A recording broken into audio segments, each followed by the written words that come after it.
Olá pessoal, meu nome é Radija e irei auxiliar vocês na disciplina de redação. Bom, na aula de hoje irei falar sobre a estrutura de uma redação do Enem, pois é o primeiro passo para uma nota boa, ok? Primeiramente, não são regras definitivas, pois há muitas formas de fazer uma boa redação, e o que eu vou falar aqui é a forma como eu divido cada parágrafo da redação para facilitar. Então, a redação do Enem é bem específica. Nela você trabalha com um texto dissertativo argumentativo, ou seja, você vai argumentar em defesa de um ponto de vista. Também é necessário uma proposta de intervenção, porque se há um problema é preciso que você apresente uma possível solução. Então, o texto dissertativo argumentativo basicamente é um texto que discute assuntos socialmente relevantes. E ele será dividido em introdução, que é onde você vai apresentar o seu ponto de vista em terceira pessoa, viu? Não vá se incluir usando palavras como podemos, devemos, que é o que muita gente faz, mas não pode. Você vai incluir, você vai colocar sua tese, você vai apresentar o tema. Também tem um desenvolvimento, que é onde você vai defender o seu ponto de vista com o uso de repertório sociocultural. Repertório sociocultural é tudo aquilo que você sabe das diversas áreas do conhecimento, que é, por exemplo, um dado estatístico, uma alusão histórica, um filme, uma música, uma citação, tudo isso é repertório sociocultural. E tem também a conclusão, que é onde você vai apresentar a sua proposta de intervenção, onde você vai tentar resolver o problema, ou se não, tentar amenizar o impacto desse problema na atualidade, certo? A introdução. Como eu falei, você vai apresentar o seu ponto de vista, você vai apresentar o tema. E você pode dividir da seguinte forma: tópico frasal, que é a frase que inicia o parágrafo.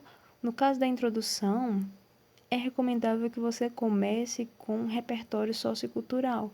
Então, você pode começar falando uma alusão histórica, ou um dado estatístico, ou senão você pode usar até aqueles repertórios que servem para mais de um tema. Na construção do seu modelo pronto, é importante que você use um, porque aí se chegar no dia você não souber de um repertório para colocar, você já vai ter um em mente. Então, que repertórios seriam esses? Tem os direitos humanos, que inclui muita coisa, então você vai poder usar em muitos temas. Tem o livro A Utopia também, tem muitos, muitos mesmo. E depois você vai para o direcionamento para a tese, que é quando você associa esse repertório com a atualidade, com um problema em questão. Ou seja, se você colocou um pensamento filosófico, você vai concordar ou discordar dele e você vai dizer o porquê apresentando o tema. E logo em seguida o seu ponto de vista, que é a sua tese.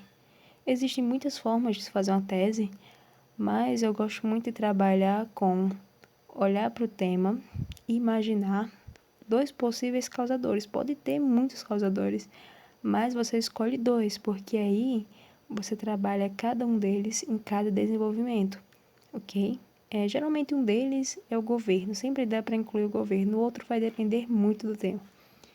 Aqui tem um exemplo de introdução. Isso em azul é o tópico frasal, no caso começou com um repertório sociocultural. Isso em verde é o direcionamento para a tese, associou o tópico frasal, aliás, o repertório, com o problema, e logo em seguida colocou os dois argumentos da tese, que são os dois possíveis causadores, nesse caso a inércia estatal e a desigualdade social. Aí ia falar da inércia estatal no primeiro desenvolvimento e da desigualdade social no segundo desenvolvimento, ok? Então, no desenvolvimento você vai trabalhar cada um desses argumentos e muita gente tem dificuldade porque não sabe como organizar. Tem gente, por exemplo, que termina o desenvolvimento com o repertório. Se esse repertório não servir como reflexão final, você não pode fazer isso, porque senão vai ficar uma coisa muito vaga.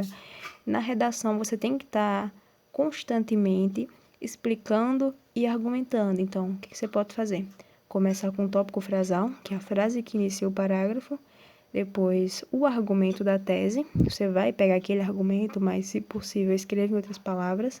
Depois você vai reafirmar que ele é um causador do problema e você vai dizer o porquê nessa explicação. Você vai usar um repertório sociocultural para reforçar ou provar aquilo que você está dizendo e uma reflexão final, que é o que você nota com tudo isso. Aqui tem um exemplo. Convém ressaltar, a princípio, esse é o tópico frasal, que o demasiado consumo de notícias e produtos na era digital é o argumento, escrito em outras palavras, aliás, esse desenvolvimento é de uma outra redação, ok? Então, aí, puxei o argumento da tese, mas escrevi outras palavras para não repetir, só que se for uma coisa que não dê para você escrever outras palavras, você pode repetir, sem problemas. Isso, em verde, é a reafirmação. Está entre as razões para a permanência da problemática. Depois expliquei o porquê. Haja vista que grande parte de tais informações são veiculadas com o propósito de manipular pessoas e eventos. Logo em seguida, o repertório sociocultural para provar aquilo que eu estou dizendo. E, por último, em azul, tem a reflexão final, que é o que eu noto com tudo isso, o que eu estou vendo, o que está acontecendo. Por último, tem a conclusão. Eu não vou falar muito da conclusão, porque a próxima aula será sobre as incompetências e é uma competência que fala só da conclusão. Então, eu posso falar de uma maneira mais detalhada e falar um exemplo. Mas, só para resumir, a conclusão ela pode ser dividida em tópico frasal, como em todos os parágrafos, e 5 elementos: agente, ação, modo, detalhamento e finalidade. O agente é quem vai resolver o problema. A ação é o que o agente deve fazer para resolver o problema. O modo é através de quê? O detalhamento, você vai detalhar algum desses elementos, com exceção do agente. E a finalidade, que é o propósito de tudo. Qual é o teu intuito? Qual é a tua intenção com a sua proposta de intervenção? Bom, por hoje é só. Espero que tenha entendido. Qualquer dúvida, podem falar comigo e disponível.